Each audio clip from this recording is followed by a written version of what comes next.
Hindu calendar ಪ್ರಕಾರ ಸೂರ್ಯಾಸ್ತದ ನಂತರದ ಸುಮಾರು 2 ಗಂಟೆಗಳ ಅವಧಿಯನ್ನ ಪ್ರದೋಷ ಕಾಲ ಅಂತ ಕರೀತಾರೆ. ಈ ಸಮಯ ಹಗಲು ಮತ್ತೆ ರಾತ್ರಿಯ ಸಂಯೋಗದ ಅಂತಿದೆ.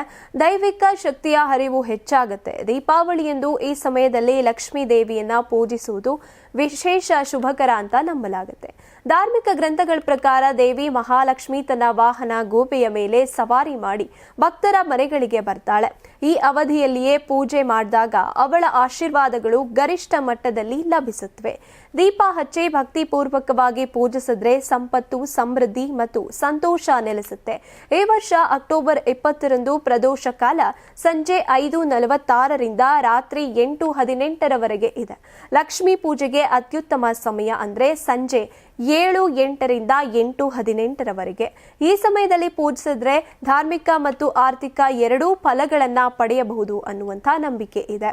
ಲಕ್ಷ್ಮೀ ದೇವಿಯನ್ನ ಸಂಪತ್ತು ಮತ್ತು ಸಮೃದ್ಧಿಯ ದೇವತೆ ಅಂತ ಪರಿಗಣಿಸ್ತಾರೆ. ಅವಳ ಪೂಜೆ ಮನೆಯೇ ಸುರಕ್ಷಿತವಾಗಿರೋದಕ್ಕೆ, ಆರ್ಥಿಕ ಸಮೃದ್ಧಿ ತರೋದಕ್ಕೆ ಹಾಗೂ ವ್ಯಾಪಾರದಲ್ಲಿ ಫಲಪ್ರದವಾಗೋದಕ್ಕೆ ಸಹಾಯ ಮಾಡುತ್ತೆ. ಅಮಾವಾಸ್ಯೆಯ ಕತ್ತಲ ರಾತ್ರಿ ದೀಪ ಹಚ್ಚೋದ್ರಿಂದ ನಕಾರಾತ್ಮಕತೆ ನಿವಾರಣೆಯಾಗುತ್ತೆ ಮತ್ತು ಮನೆಯಲ್ಲಿ ಶುದ್ಧ, ಸಂತೋಷ ಮತ್ತೆ ಶ್ರೀಮಂತಿಕೆ ನೆಲೆಸುತ್ತೆ.